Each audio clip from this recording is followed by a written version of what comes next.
इस जीवन में संसार रूपी महासमुद्र है और उसमें 4 गति रूप मगरमच्छ आदि प्रतिक्षण हमारी आत्मा का भक्षण करने के लिए दौड़ रहे हैं। हमको यदि उन मगरमच्छों से बचना है तो क्या करना पड़ेगा? अपने जीवन का उत्थान करना पड़ेगा और भगवान बनना पड़ेगा। भगवान बनने की राह पर हम सब धीरे धीरे चल रहे हैं। भगवान बनने की राह में पहला कदम है सम्यक दर्शन को प्राप्त करना, क्योंकि कहा है शास्त्रों में सम्यक दर्शन, सम्यक ज्ञान और सम्यक चारित्र से ही मोक्ष मार्ग की पूर्णता होती है। सम्यक दर्शन पहला कदम है, तो उस पहले कदम की ओर हम और आप बढ़ रहे हैं। इसमें अपने कितने अंग हो गए? 8 अंगों से पूर्ण सम्यक दर्शन होता है। आज हमें वात्सल्य अंग की चर्चा आप सबसे करनी है। प्रेम इस पूरी धरा पर सभी जगह व्याप्त है। कहते हैं पोथी पढ़ पढ़ जग हुआ, पंडित भया न कोय, ढाई आखर प्रेम का, बड़े सो पंडित होय। इसलिए कहते हैं कि जिसने प्रेम का 2.5 आखर पढ़ लिया, उसने अगर बड़ी बड़ी पोथी भी नहीं पढ़ी ना तो वो दुनिया में जी लेगा। लेकिन जिसने बहुत बड़ी बड़ी पोथियां पढ़ ली लेकिन 2.5 आखर प्रेम का नहीं पढ़ा, वो जिंदगी में जी नहीं पाएगा और किसी के प्रति सम्मान भी प्राप्त नहीं।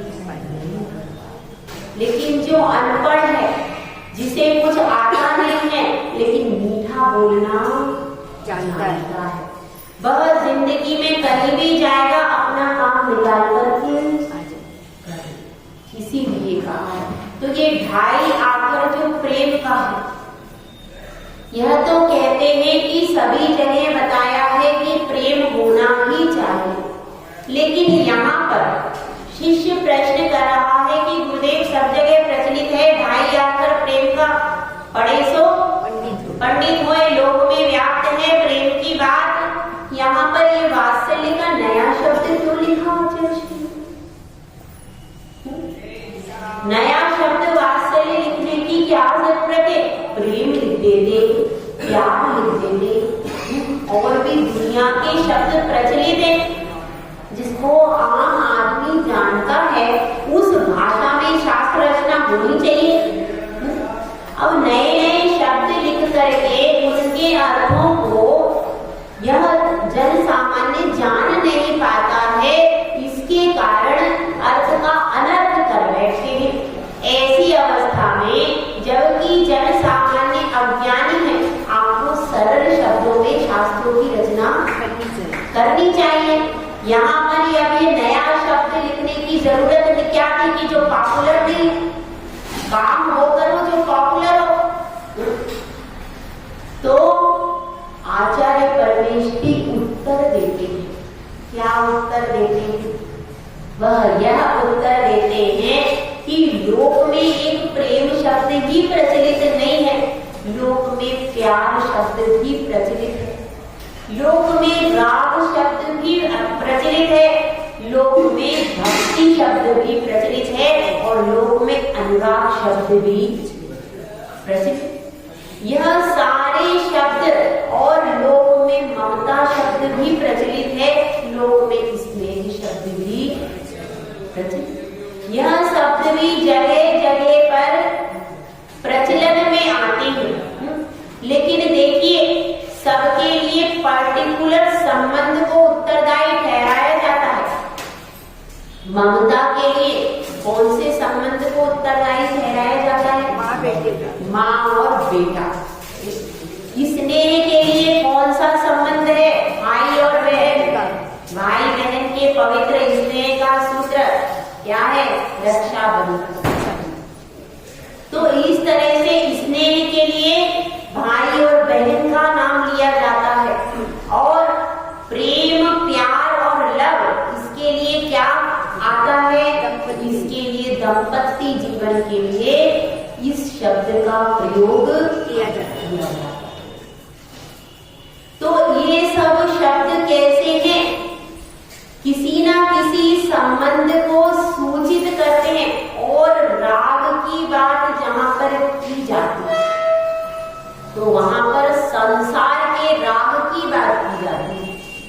संसार में राग का समूह है, सबके बीच में यह संसार बंधन है तो राग का बंधन है।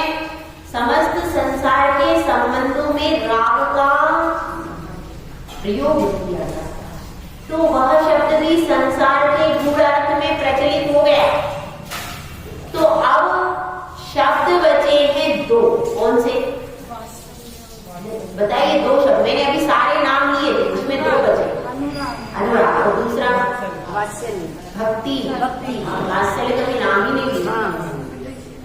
अनुराग और भक्ति दो शब्द बचे हैं, तो भक्ति के स्थान पर केवल भगवान होता है। भक्त और भगवान के बीच में जो संबंध होता है वो कौन सा संबंध होता है? भक्ति। तो यहाँ भी संपूर्णता नहीं है, दो के बीच के संबंध है।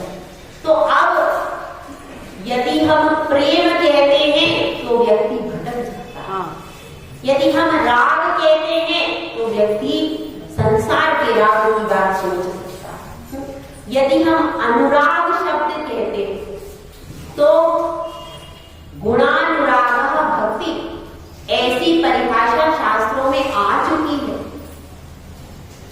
भक्ति की परिभाषा की जाती है, गुणों में अनुराग का होना भक्ति है। क्या है भक्ति?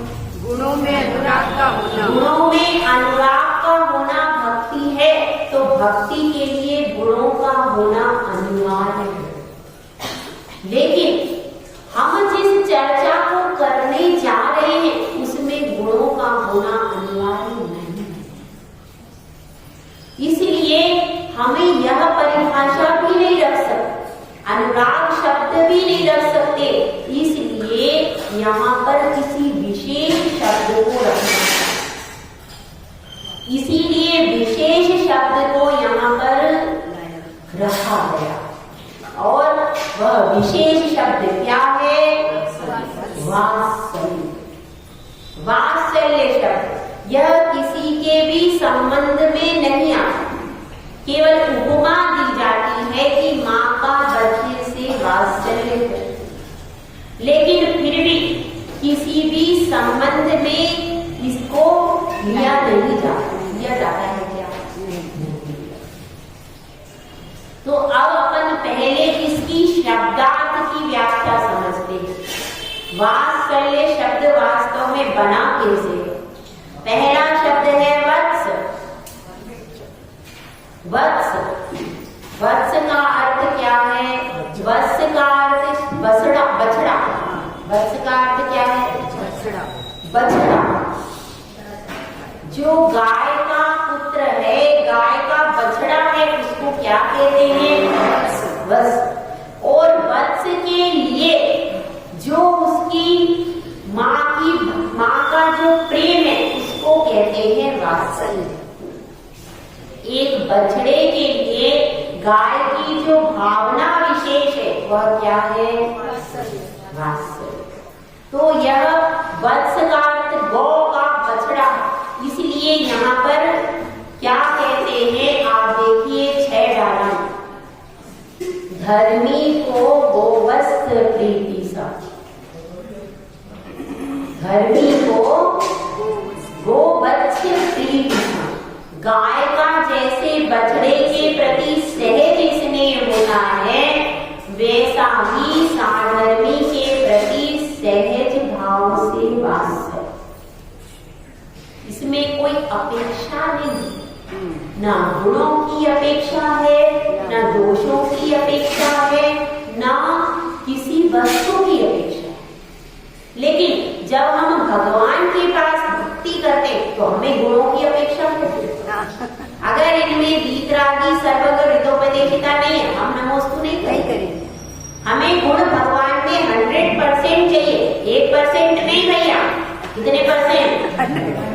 100% गुण भगवान में चाहिए, तभी हम उनको भगवान वहां पर। इसीलिए गुणानुराग भक्ति कहा गया। गुणों में अनुराग होना यानी उत्कृष्ट गुण होना चाहिए, उन उत्कृष्ट गुणों में अनुराग से प्रेरित होकर के भगवान के गुणों का गान करना भक्ति कही जाए। समझ में?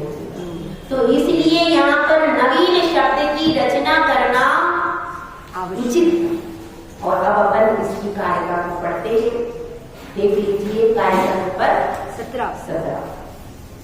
स्वयुतान प्रति सद्भाव, स्वयुतान प्रति सद्भाव, सनाथा पेत कैतवा, सनाथा पेत कैतवा, प्रतिपत्तिर्यथा योग्यं, प्रतिपत्तिर्यथा योग्यं, वात्सल्यमपि लप्यते, वात्सल्यमपि लप्यते। इसमें बताया गया है कि वात्सल्य किसे कहा जाता है। सबसे पहला शब्द है स्वयूथ्यन्य। स्वयूथ्यान, यूथ्यान का अर्थ क्या है? समूह। स्व मतलब क्या? अपना। स्व और यूथ्यान यानी समूह। अपना समूह मतलब क्या? क्या मतलब? स्व अपना समूह मतलब क्या? अपने साथ वाले एक धर्म के अनुयायी। इसका अर्थ क्या है? एक धर्म के अनुयायी। एक धर्म के अनुयायी का की बात की जा रही है, सबकी बात नहीं की जा रही। सबकी बात नहीं की जा रही, साधर्मी जन की ही बात की जा रही है। यहाँ पर वीतराग धर्म के उपासक ही आएंगे, अन्य जो मतावलंबी हैं वो नहीं आएंगे। समझ आई बात? जो वीतराग धर्म के उपासक हैं यहाँ पर केवल उन्हीं की बात है, तो उन्हीं की बात आई। लेकिन इसका मतलब ये नहीं कि अन्य लोगों से अपने को द्वेष करना। लेकिन एक जो जैसे गाय का बच्चे के प्रति विशेष होता है, बछड़े के प्रति, लेकिन उसका ऐसा नहीं कि अन्य जीवों के प्रति द्वेष है। लेकिन एक तो सामान्य होता है और एक विशेष होता है। सामान्य का मतलब क्या है? सामान्य का मतलब है सामान्य रूप से तो सबके प्रति अपना एक सहज बंधुत्व भाव है, भाईचारा है। सबके प्रति क्या है? जिसको हम सब कहते हैं वसुधैव कुटुंबकम, जिसको हम सब कहते हैं सत्वेषु मैत्री। समस्त जीवों में मैत्री का भाव मेरी भावना में आता है। पहली लाइन है मेरी भाव जगत में मेरा, सब जीवों से दिव्य रहे। वही बात है कि समस्त जीवों में हमारा मैत्री भाव है, किसी से शत्रुता नहीं है, जिसको कि अन्य धर्मों में कहा गया है वसुधैव कुटुंबकम। पूरी वसुधा ही हमारा कुटुंब है, हमारा मित्र है। ठीक है, तो यहाँ पर सर्व जीवों के प्रति मित्रता का भाव, शत्रुता का भाव नहीं है। लेकिन वात्सल्य का भाव होगा, वह केवल साधर्मी जन के प्रति होगा। समझ में आ गई बात? वात्सल्य का भाव किसके प्रति? केवल साधर्मी जन के प्रति वात्सल्य का भाव। तो स्वयुतान से क्या ले लेना? साधर्मी जन प्रति सद्भाव। सद्भाव का अर्थ क्या है? विशेष जो भाव है, उत्तम भाव। और सनाथा पेत केतवा, और क्या कहा गया है इसमें? सनाथा। सनाथा का अर्थ क्या है? सरल और उत्तम भावों से सहित होकर। अपेत केतवा। अपेत केतवा का अर्थ क्या है? छल कपट से रहित होना। एक किताब पीछे दे दीजिए, और भी लोग बैठे, इतनी सारी किताबें लिखे बैठे।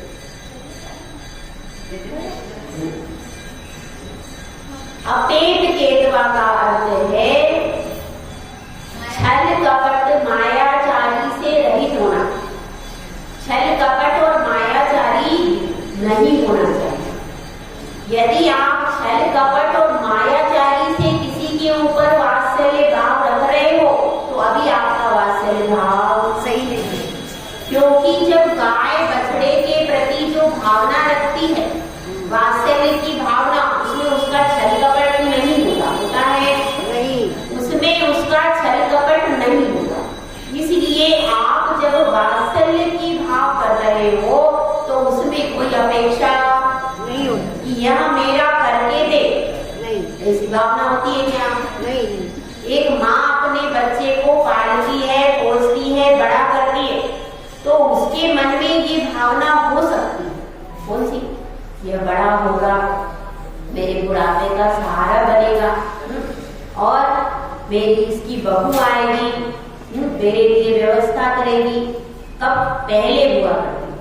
अब तो बेटों को भी अमेरिका भेज देते, वो चले जाते, एक ही बेटा होगा आपका, वो चले जाएगा विदेश, बात खत्म। हम यहाँ, तुम वहाँ, जाना कहाँ पता नहीं। ऐसी स्थिति वर्तमान में है। तो अब अपनी बात यहाँ पर हो रही है कि छल कपट से रहित अवस्था है, उसमें छल कपट, क्योंकि एक माँ है, यहाँ पर माँ और बच्चे का भी उदाहरण दे सकते थे कि हाँ, पर क्यों नहीं? इसलिए क्योंकि माँ के मन में अपेक्षाएं हैं, यह बच्चा बड़ा होगा, मेरा बुढ़ापे का सहारा बनेगा, मेरे लिए पैसे कमा करके लाएगा, मेरे लिए जेवर बनवाएगा, कुछ ना कुछ अपेक्षा उसकी बच्चे से जुड़ी ही रहती। बिना अपेक्षा के माता, और कभी होता है तो सुना भी देती, हाँ, तुमने मेरे लिए क्या किया? तुम तो अमेरिका चले गए, मैंने तुम्हें 9 महीने गर्भ में रख करके सहन किया, मैंने जिंदगी भर तुम्हारा पालन पोषण किया, अब तुम दूसरी बहू लेकर के आ रहे हो, वो मेरे घर में रोटी कैसे बनाएगी? कह तो देती है, बेटा मानता ही नहीं, क्योंकि जिस दिन बेटा तुम्हारी देहरी लांग करके चला गया पढ़ने के लिए, चलो पढ़ने के बाद जैसे ही वो आया, सबसे पहले बच्चे पढ़ करके हमारे वापस लौट करके आते हैं। जब भारत और अमेरिका का युद्ध हुआ, उस स्थिति में क्या होगा? ये सब सही है क्या? नहीं। मतलब फिर भी देख रहे हैं कि हमारी दृष्टि किसके ऊपर है। अगर विदेशों में हमारा सिलेक्शन हो रहा है तो हम गुड, हमारे देश की कोई भी चीज हमारे लिए अच्छी नहीं है, ये मानसिकता बन गई। तो अब अपनी बात यहाँ पर चल रही है, प्रतिपत्ति यथा योग्य। इसलिए क्या करना है? यथा योग्य, जैसा है उसी के योग्य, वात्सल्य मपि लभ्यते। मतलब प्रतिपत्ति किसके प्रति? जो साधर्मी जन है उसके प्रति यथा योग्य तरीके से। हर व्यक्ति के प्रति समान वात्सल्य नहीं होगा, हाँ, किसी के प्रति विशेष होगा, किसी के प्रति कम होगा, सबके प्रति अलग अलग। इसीलिए बताया है, जिसके लिए जैसा जहां पर योग्य है उस योग्यता के अनुसार वात्सल्य रखना चाहिए। उसको यहाँ पर बताया गया, इस प्रकार से वात्सल्य गुण का वर्णन यहाँ पर आचार्य परमेश ने किया। तो अब इस संबंध में थोड़ा सा अपन विचार करें, यह वात्सल्य जो है यह हमारे मन में है तो किसके प्रति होना चाहिए? सभी साधारण व्यक्तियों के प्रति होना चाहिए। अब उस वात्सल्य भाव में एक साधु भी है और एक श्रावक भी। साधु का वात्सल्य श्रावक के प्रति होगा, क्योंकि वात्सल्य ऊपर से नीचे की ओर रहता है और सबके प्रति बीच में भी वात्सल्य होगा, आपस में भी होता है, साधु का श्रावक के प्रति भी होता है, क्योंकि साधु भी आपके साधर्मी है कि नहीं? साधु भी आपके साधर्मी है, लेकिन उनके प्रति अपनी भक्ति होगी। आपकी तो भक्ति होगी, लेकिन साधु का आपके प्रति क्या होगा? और साधु का परस्पर एक दूसरे के प्रति भी क्या होगा? साधु के प्रति वात्सल्य। साधु का समान पदवीधारी के साथ में वात्सल्य होगा और जो आचार्य परमेश्वरी उनके प्रति भक्ति होगी, और जो माता जी छुल्लक जी उनके प्रति भी वात्सल्य होगा। तो ऐसे ही वात्सल्य सहज रूप से बहना चाहिए। वह ऐसी गंगा है कि जो सहज रूप से जब बहती है तो उससे बहुत सारे मनों का प्रक्षालन हो जाता है। अब इसमें एक कथा आती है। वह कथा किसकी है? विष्णु कुमार महामुनि की कथा। तो यह कथा शुरू होती है अवंती देश में। अवंती देश की उज्जैनी नगरी से यह कथा प्रारंभ होती है। अवंती देश की उज्जैनी नगरी में राजा श्री वर्मा राज्य करते। उनकी रानी का नाम था श्रीमती। और उस राज्य में राजा तो सरल हृदय थे, लेकिन उनके 4 मंत्री मिथ्या दृष्टि थे। बलि, बृहस्पति, नहुची, प्रहलाद, यह 4 मंत्री थे और 4 मंत्री मिथ्या दृष्टि थे। अब वहां पर संयोग से अकंपनाचार्य आदि 700 मुनियों का बहुत बड़ा संघ उस नगरी के बाहर उद्यान में आया। पहले ऐसा होता था कि नगर के बाहर नसिया जी बनी रहती। अभी भी आपने देखे वो क्यों बनी रहती? क्योंकि पहले जो महाराज नगर के अंदर रुकते ही नहीं थे। बाहर जो ये नसिया जी क्या थी, ये इनका नाम वास्तव में था निषिदिका। निषिदिका का अर्थ यह है, जब भी मुनिराज आते थे तो नगर के बाहर उन निषिदिका में ही रुकते थे, नगर के अंदर नहीं आते। क्योंकि नगर के अंदर रहने पर उनकी तप साधना नहीं होती, कोलाहल होता है तरह तरह से जन सामान्य का। इसलिए वे कहाँ रुकते थे? नसिया जी। नगर के बाहर जो नसिया जी होती थी उनमें रुका करते थे। और फिर नगर के व्यक्ति जाते थे दर्शन करने। तो ऐसी व्यवस्था रहती थी। अब भी जो ये नसिया जी बनी हुई है इसका नाम है निषिदिका। निषिदिका का अर्थ है जब कोई मुनिराज समाधि आदि करते तो वह नगर से दूर नहीं रुक सकते, क्योंकि उनके भोजन पानी लाने के लिए और व्यवस्था के लिए परेशानी होती। इसीलिए जो 48 मुनिराज समाधि कराते थे तो वह इस निषिदिका में मुनिराज छपक को रुकाते थे और उनकी पूरी व्यवस्था बनी रहे, ऐसी व्यवस्था यहाँ पर की जाती।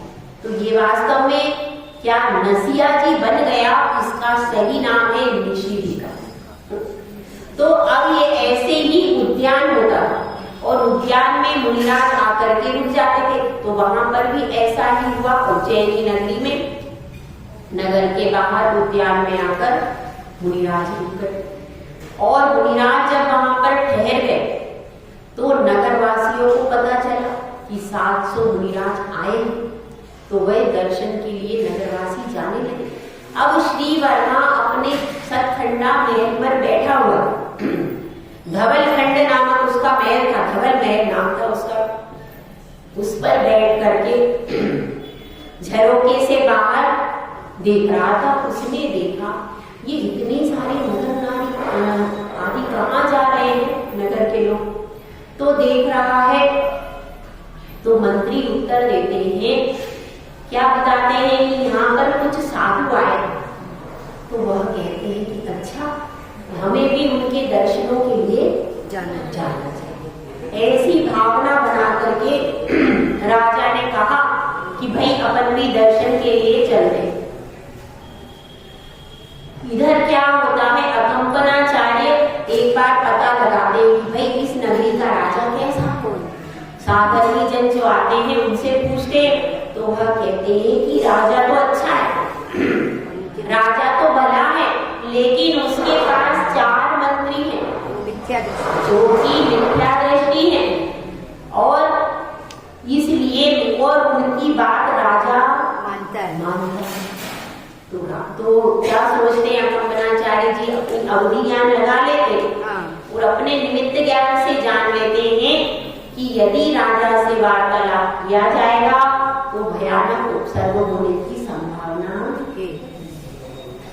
ऐसा जानकर वे अपने पूरे संघ को आदेश देते हैं कि राजा दर्शन के लिए जरूर आएगा, और जब वह दर्शन के लिए आए अपन सबको मौन लेकर चुपचाप बैठा, किसी को भी कोई आशीर्वाद नहीं देना, ना कुछ कहना। ऐसा कह करके उनको मौन हो जाते हैं और इधर से राजा दर्शन के लिए आता है। अब राजा अपने परिकर सहित सब ठाट बाट से दर्शन करने आता, लेकिन कोई भी उसको आशीर्वाद नहीं देते। सब मौन लेके नजर नीची करके निराश बैठ जाते हैं। सास सोमीरा सबकी वो दर्शन करता है, लेकिन कोई कुछ भी नहीं कहता। तो वह सोचता है, मुनिराज ध्यान में लीन, राजा के मन में कोई पाप नहीं था। वो ये सोचता है मुनिराज ध्यान कर रहे हैं और मैं इनको डिस्टर्ब नहीं करूं। ऐसी भावना से वो वहीं से नमस्कार करके चला जाता है। उसके साथ में 4 मंत्री भी थे। अब रास्ते में मंत्री कहते, देखा राजा, मुनिराज ने कुछ कहा ही नहीं है, उनको आशीर्वाद देना चाहिए था। इतने बड़े आप राजा, पूरे नगर के उज्जैनी नगरी के राजा, आप वहां पर गए, उनको तो बोलना चाहिए था, आइए बैठिए, आपकी आवगत करनी चाहिए थी, आपको आशीर्वाद देना चाहिए था, आपसे कुशल क्षेम पूछनी चाहिए थी, करना चाहिए कि नहीं? अगर नहीं कहे, एक दिन भी यदि हम आशीर्वाद नहीं दिया तो कैसा लगेगा? अगर कोई अजनबी होगा, एक दिन पहली बार आया और उसको आशीर्वाद नहीं दिया, देखा भी नहीं, दूसरी बार आएगा क्या? नहीं आएगा, बहुत बुरा लगेगा उसको।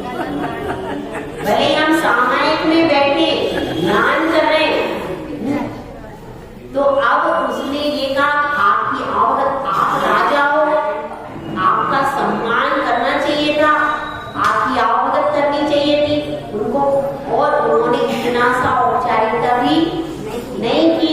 ये तो अज्ञानी साधु, कैसे अज्ञानी साधु है, इनको कुछ शिष्टाचार का भी बोध नहीं। तो राजा सोचने लगता है, वो जो भी कहते, इतनी देर में सामने से एक शुद्ध साधक मुनिराज आते हैं। उनको देख करके अब ये कहता है कि अभी महाराज आ रहे हैं, तो इनका भी कुछ उपवास करना चाहिए, उनको तो कह दिया। तो वह कहता है, देखो ये वो सब महाराज कैसे हैं, साधु अज्ञानी है, और यह देखिए एक तरुण बैल दौड़ता हुआ ऐसा कह दे। तो अब वे मुनिराज आहारचर्या से आ रहे थे, उनको पता नहीं था आहार की पहले, आहार के बाद महाराज जी ने सबको मौन दिया है। अब वह चर्चा करके आ रहा था, तो अब वे मुनिराज जब इस प्रकार से सुनते हैं, तो उनसे प्रश्न, तो वह कहते हैं इनसे प्रश्न किया जाए, तो उनसे प्रश्न करते हैं। जब वह प्रश्न करते हैं तो शास्त्रार्थ में मुनिराज उन्हें पराजित कर देते। शुद्ध साधक वे 4 मंत्री, उनको तो कुछ आता ही नहीं था, लेकिन मुनिराज को क्या नहीं थे, तो वो शास्त्रार्थ करते और 4 मंत्री शास्त्रार्थ में पराजित हो गए। अब और ज्यादा तो वैसे ही क्रोधी थे, और ज्यादा अब तो क्या हो गया, अग्नि में घी पड़ गया। अब अग्नि और बढ़ गई, क्या करें, उन्होंने मेरा अपमान कर दिया, तुम किसी का करो तो कोई बात, लेकिन हमारा अपमान हो गया। अपमान हुआ तो क्या हुआ, वो वहां से उस समय तो चले गए और मुनिराज अपने स्थान पर वापस लौट करके आ गए। अब वो अपने गुरुदेव के पास में जाते हैं और मार्ग में बहुत विलम्ब हो गया। तो गुरुदेव ने पूछा, भाई इतना विलम्ब कैसे हो गया, सब साधु आ गए, आप क्या गए, आप देर कैसे हो गई? ये मैं थोड़ा दूर गया था आहार के लिए, और रास्ते में ऐसी ऐसी घटना हो गई। जब महाराज को पता चला, आचार्य श्री को ऐसी घटना हो गई, कहने कि आपने पूरे संघ को मरवा दिया, पूरे संघ पर उपसर्ग आने वाला है। अब इस उपसर्ग का निवारण आपको ही करना है। क्या करना है, आप जाकर के उसी स्थान पर खड़े हो जाओ जहां पर शास्त्रार्थ हुआ था। यदि आप ऐसा नहीं करोगे तो वे पूरे संघ को समाप्त कर देंगे। जब ऐसा सुनते हैं कि संघ की रक्षा के लिए अगर अकेला मेरा मरण होता है तो अश्रेय, ऐसा सोच करके शुद्ध सागर मुनिराज जाकर के उसी स्थान पर एक वृक्ष के नीचे खड़े हो जाते हैं जहाँ पर उनका शास्त्रार्थ हुआ था। अब ये तीनों इन्होंने सोचा कि भाई दिन में तो सब नगर वासी जाते हैं तो दिन में तो हम कुछ नहीं कर पाएंगे, रात में जाकर के और बदला यह तलवारें लेकर के चारों आगे चलते हैं आगे आगे। रात में 12 बजे हो गए, चले सब जाकर के रास्ते में देखते हैं तो देखते हैं अंधेरे में कौन खड़ा है, तो देखते हैं अपने लालटेन आदि दीपक आदि जला करके देखते हैं कि अरे ये तो वही है महाराज। अपने को देखो संघ वालों ने तो कुछ किया नहीं, इन्होंने शास्त्र करके अपने को जो कुछ कहा है वो तो बेचारे बोल रहे, उन्हें तो कुछ कहा नहीं, तो अपन ऐसा करो इन्हीं से लेकर के बदला चले जाएंगे। इन्होंने अपना बिगाड़ा, इन्हीं से कर लेते हैं बदला। तो वह क्या करते हैं, उस समय तलवार से मुनिराज को मारने के लिए आगे बढ़ते। जैसे ही तलवार से, और मुनिराज तो ध्यान में खड़े, उन्होंने कुछ नहीं कहा, वे ध्यान में रात्रि में योग धारण करके, रात्रि योग धारण करके बिल्कुल कायोत्सर्ग मुद्रा में शांत खड़े हो गए। और वो ध्यान में लवली ने और इधर वन देवता ने देखा कि महाराज तो ध्यान कर रहे, ये क्या कर रहे, और वो तुरंत वन देवता ने वैसा का वैसा ही नहीं। अब वे वैसे लकड़ी जैसे स्थिर हो गए, वैसे के वैसे तलवार हाथ में, आंखें जल रही हैं, वैसे के वैसे स्थिर हो गए। अब क्या हुआ, महाराज ध्यान में थे, महाराज को कुछ नहीं मालूम, वो अपने ध्यान में, आत्मा के ध्यान में। इधर क्या हुआ, सुबह क्या हुआ, सुबह फिर से नगरवासी पूजा की सामग्री लेकर के दर्शन के लिए, महाराज के दर्शन करेंगे, दर्शन के लिए सब लोग महिलाएं और पुरुष आ गए।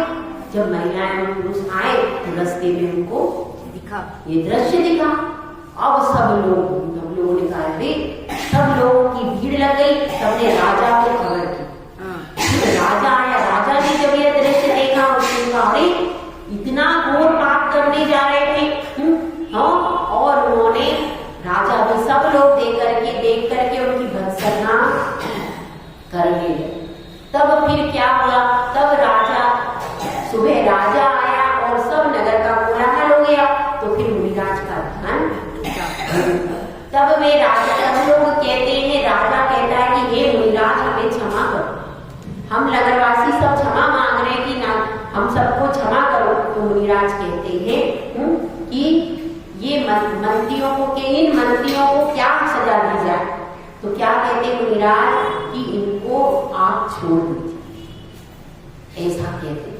और फिर क्या करते हैं, फिर वो आशीर्वाद देते हैं, तो उनका कीर्तपना जो है वह छूट जाता है। नगर देवता को आशीर्वाद देकर के कहते हैं कि आप क्या करो, इनको अब इनको आप मुक्त करो।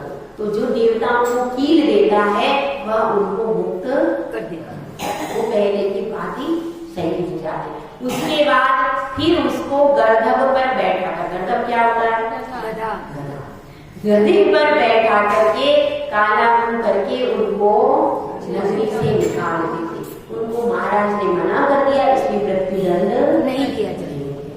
गर्दभ पर बिठा करके उनको नगर से निकाल। अब यह घटना पूरी हो जाती। इसके बाद फिर वह नगर विहार, वह सब मुनिराज उस नगर से विहार कर देते और विहार करके कालांतर में कहाँ जाते हैं, हस्तिनापुर। और उस नगर में जाने के पहले एक और घटना घटती है। वह घटना इस तरह से घटती है कि हस्तिनापुर में राजा महापद्म राज्य करता है और उस राजा महापद्म के 2 पुत्र थे, पद्म और विष्णु। अब राजा महापद्म को वैराग्य हो जाता है। राजा महापद्म विचार करते हैं कि मैं यह राज्य किसको सौंप दूं, पुत्र के लिए सौंप दूं और युवराज पद किसको दे दूं, विष्णु। ऐसा वह विचार करके अपनी बात को पुत्रों को बताते हैं।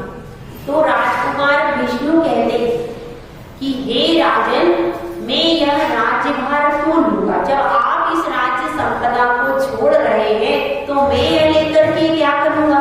तो विष्णु कहते हैं मैं भी आपके साथ वन में चलूंगा। तो दोनों जा करके महाराज के पास में क्या ले लेते हैं? दीक्षा ले लेते हैं। दोनों दीक्षा ले लेते हैं। दीक्षा लेकर के दोनों आत्मकल्याण के पथ पर बढ़ जाते हैं। और राज्य किसको दिया जाता है? पद्म को। पद्म राजा बन जाता है, बड़ा पुत्र जो होता है उसको राज्य। और अब ये लोग चले जाते हैं, आगे बढ़ जाते हैं शुभ चंद्राचार्य के पास में दीक्षा लेते। अब वहां पर एक दिन क्या होता है कि यह हस्तिनापुर में विहार करके मुनिराज आते हैं और इधर एक राजा सिंहबल राजा था और उसके रथ में सिंह जुटे हुए थे। तो उसको देख करके सेना में भगदड़ मच जाती और कोई भी युद्ध उससे नहीं कर पाता था। अब वह राजा पद्म बहुत उससे परेशान रहता सिंहबल से।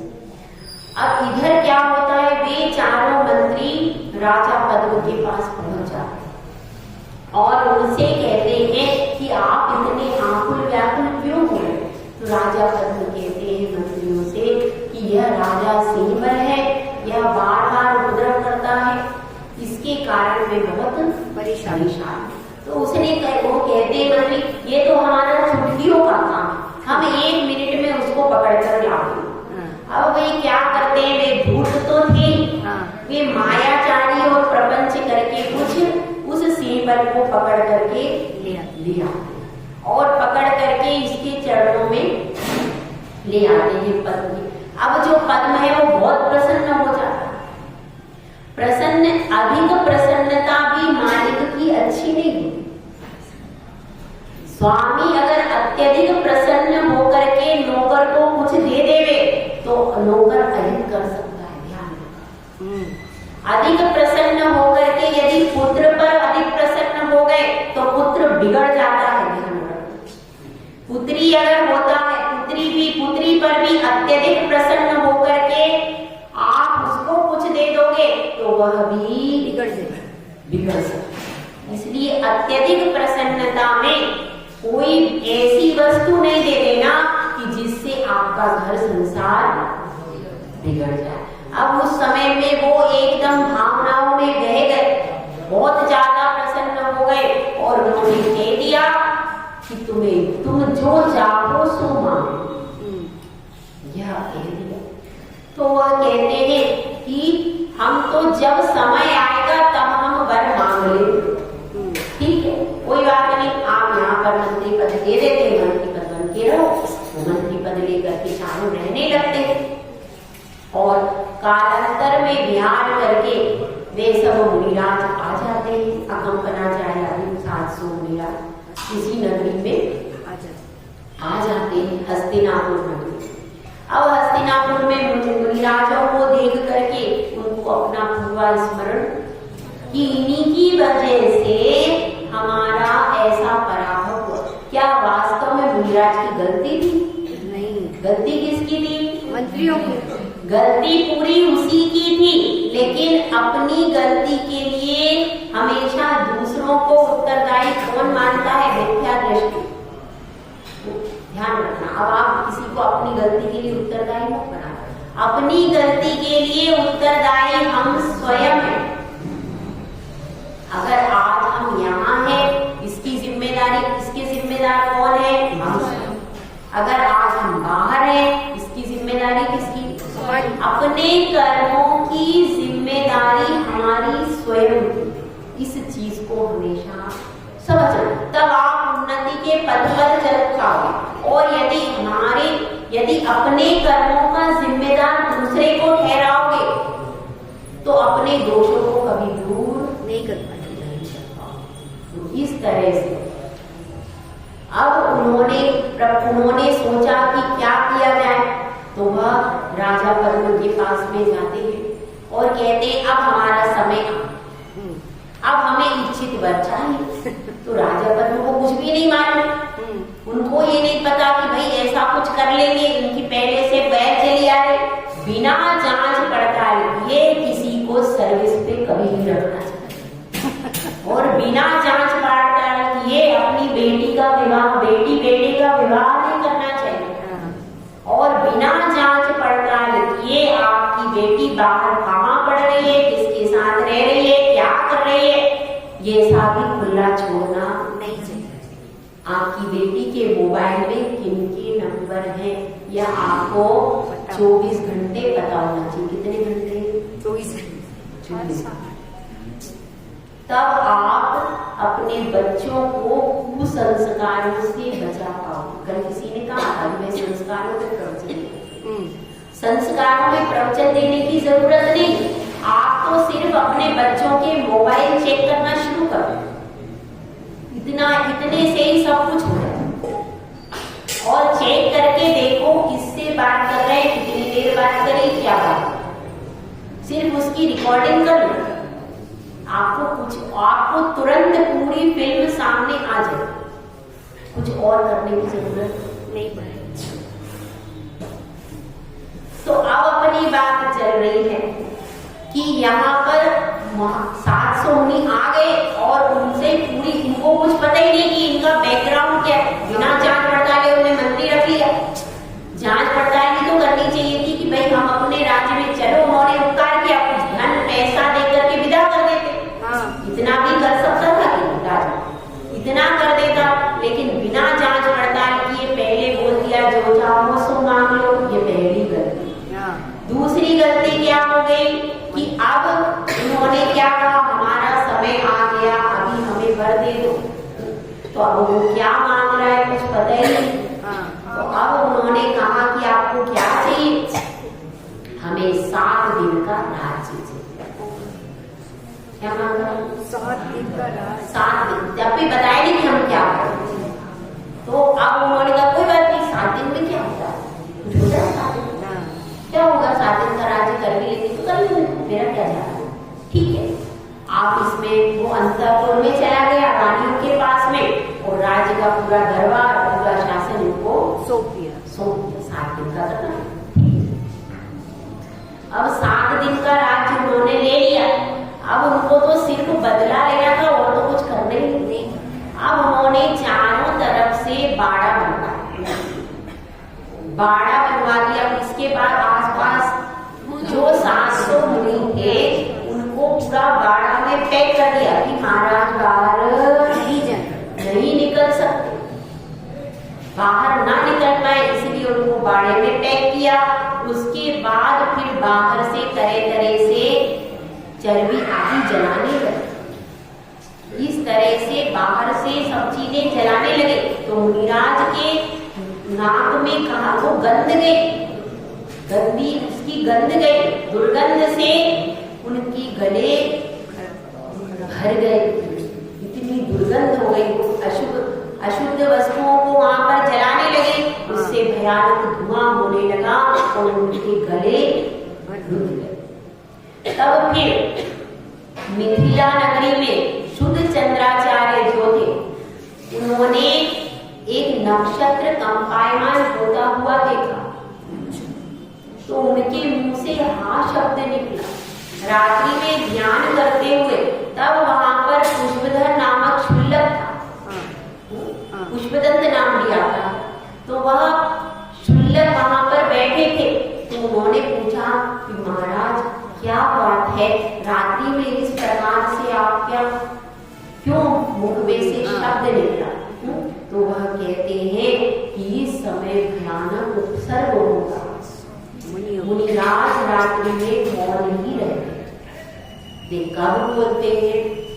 जब किसी संग पर कोई भयानक उपसर्ग हो रहा, कोई अचानक संकट की स्थिति आई हो अथवा समाधि चल रही हो, उस अवस्था में मुनिराज बोल सकते। यदि समाधि चल रही कंटिन्यू और बाय चांस कोई श्रावक आदि भी नहीं है, सब लोग घर पर चले गए, अब मुनिराज नमोकार मंत्र सुनाएंगे कि नहीं? सुनाएंगे नहीं, नमोकार मंत्र धर्म की ही बात करेंगे, वो अधर्म की नहीं करेंगे।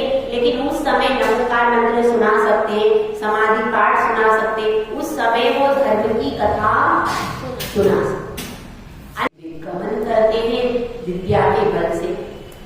वो विद्या के बल से गमन करके क्षुल्लक जी वहां पर पहुंचते हैं और पर्वत पर जाकर के फिर मां मुनिराज को कहते हैं, क्या कहते हैं, ये पूरी घटना को बताते हैं। इस प्रकार से हस्तिनापुर में महान उपसर्ग हो रहा, भयानक उपसर्ग हो रहा, और इस बात को सुनकर विष्णु कुमार मुनि क्या करते, अपनी विधि का प्रयोग करते हैं, तो उनका हाथ जो है पर्वत से बहुत दूर तक चला जाता है। तो उनको पता चलता है कि वास्तव में मुझको भी क्रिया विधि की प्राप्ति हो। अब देखते हैं कि सबसे पहले तो मैं वहां जाऊंगा। सबसे पहले वो कहाँ जाते हैं, हस्तिनापुर जाते हैं। हस्तिनापुर जाने पर वहां देखते हैं अपने भाई के पास, उनका भाई नहीं तो था, पद्म उनका भाई था, तो उस पद्म भाई के पास में जाकर के उसे बुलाते हैं और उससे कहते हैं कि हमारे राज्य में ये कैसा कार्य हो रहा है, यह कैसा कार्य हो रहा है, तो इसको यह ऐसा निंदनीय कार्य, मुनियों के ऊपर घोर उपसर्ग, हमारे कुलवंश की परंपरा को निंदा करने वाले, यह कैसा कार्य हो रहा। तो वह कहता है कि मैंने तो 7 दिन की राज्य दे दिया, मैंने अंजलि लेकर के जलांजलि दे दी, अब मैं वचनबद्ध हूँ और क्षत्रिय कुल धर्म है, प्राण जाए पर वचन न जाए। ये सब सत्य बातें हुआ करती। अब आपको लगता है कि ऐसा भी हो सकता है, पर ऐसा वास्तव में सत्य बात है। तो अब मैंने वचन दे दिया, मैं अपने वचन से फिर नहीं सकता। तो अब वो कहते अब क्या किया जाए, तो मुझे स्वयं ही कुछ करना पड़ेगा। अब वह क्या कर रहा था, बलि ने घोषणा की कि मैं इच्छित दान दूंगा, क्योंकि खजाना कौन सा था, राज का खजाना, राजकोष था, राजकोष लुटाना है उसको और पब्लिक में अपनी कीर्ति करना है। तो क्या उसने घोषणा की कि किम इच्छित दान, जो जो मांगेगा उसको वह दान दूंगा। ऐसी पूरी नगरी में घोषणा करवा और लोग आकर करके वहां पर कोई धन संपत्ति उसका तो था नहीं, राजकोष था, तो वह लुटा रहा था आराम से। तो अब लोग आकर के दान ले करके जा रहे थे। तो अब उसने सोचा यही समय विष्णु का, तो वह छोटा रूप बनाते। अब इसमें 2 प्रकार के व्याख्यान मिल जाएंगे आपको। एक बात तो यह है कि रिद्धि का प्रयोग छठे गुण स्थान में ही होता, तो उन्होंने वस्त्र आदि ग्रहण नहीं किए। रिद्धिधारी मुनिराज है, तो रिद्धिधारी मुनिराज कौन से गुण स्थान में रिद्धि का प्रयोग करेंगे, तो छठे गुण स्थान के होने के लिए वस्त्र रहित होना चाहिए। बात पक्की। तो वो दिगंबर मुनि बनकर के ही उन्होंने रिद्धि का प्रयोग किया, ऐसा भी प्रसंग आता है। और एक दूसरा प्रसंग यह आता है कि उन्होंने फिर उस समय 5वें गुण स्थानवर्ती श्राप। दोनों प्रकार के व्याख्यान हमारे शास्त्रों में ही आए, इसीलिए दोनों आचार्य हमारे लिए मानते हैं। जब इसका निर्णय कहाँ होगा, केवली भगवान के पास जाएंगे, वो जो निर्णय कर लेंगे वो हमारे लिए। तो अब इस समय पर अपन सोचते हैं कि वे क्या रूप बना, बामन का रूप बना। बामन का रूप मतलब छोटा रूप उन्होंने बनाया और छोटा रूप बना करके वहां पर गए। कहां पर, जहां पर बलि यज्ञ कर रहा था, वह कह रहा था मैं नरमेध यज्ञ कर रहा। ये सब नर है, इनकी बलि दी जाती। नरमेध यज्ञ का अर्थ क्या होता है, जिसमें मनुष्यों को होम करके बलि दी जाती है, उसको कहते हैं नरमेध यज्ञ। और उसने बाड़े में मुनिराज को वेशलित किया था, तो उसका प्लान यह था यहाँ में बाहर आसपास सब ये चला रहा हूँ, और उसके बाद नरमेध यज्ञ के नाम से यहाँ पर मुनिराजों को होगा, ऐसी उसकी योजना। तो उसी योजना से वह क्या कर रहा था, नर ने यज्ञ जो करने वाला था वो बाद में करेगा, उसके पहले दान दक्षिणा देगा। तो अब वहां पर पहुंच जाते हैं छोटे से ब्राह्मण के रूप में वे बटुक, और वहां पर जाकर के बोलते हैं कि दक्षिणा दो। तो वह देखता है, बलि कहता है, अरे ब्राह्मण तुम्हें क्या चाहिए, तुम्हें क्या चाहिए? तो वह कहता है, मुझे तो सिर्फ 3 डग भूमि चाहिए। तुम तो इतने छोटे से 3 डग भूमि में क्या आएगा? अरे कुछ और मांग लो, सोना ले लो, चांदी ले लो, हीरे मोती जो चाहे सो ले लो, आज राजकोष खुला हुआ है। नहीं, मुझे तो केवल 3 डग भूमि ही चाहिए। तो उसकी हंसी उड़ाता है। उसने कहा कोई बात नहीं, ठीक है, वो भी जलांजलि दे देता है। दिया, और देने के बाद अब तो वह अपना रूप बड़ा कर लेते हैं, बहुत बड़ा रूप कर लेते हैं। और एक कहाँ रखते हैं पांव? सुमेरु पर्वत। सुमेरु पर्वत कितना बड़ा? 1 लाख इंच। एक पांव वहां पर रखा, दूसरा पैर रखा मानुषोत्तर पर्वत पर। अब मानुषोत्तर पर्वत से सब आ गया, पूरा 2.5 दीप कवर हो गया। अब वो पूछते हैं बलि से, हे राजन, तीसरा पांव कहाँ रखूं? अब बलि तो देखता है कि ये तो महान हो गए, अब मैं क्या करूं?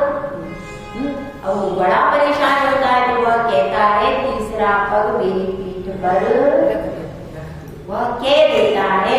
लेकिन मुनिराज जो होते, करुणा के धारी होते, उन्होंने तीसरा पग उसकी पीठ पर नहीं रखा, क्योंकि बहुत विशाल रूप था, और अगर तीसरा पग रख देते तो तुरंत उसके प्राणों का अंत हो जाता। तो लेकिन वह वचनबद्ध था। तो उस समय क्या हो जाता है? उस समय फिर सारी धरती त्राही त्राही करने लगती, और फिर वह बलि को और उसको सबको बांध लेते हैं। सब लोग हाथ जोड़कर क्षमा करो हे मुनिराज, क्षमा करो हे मुनिराज। सारे लोग आकर के क्षमा मांगते, बलि आदि भी चारों उनके चरणों में गिर जाते हैं। जब वह चरणों में गिर जाते हैं तब इस उत्सर्ग का समापन होता है।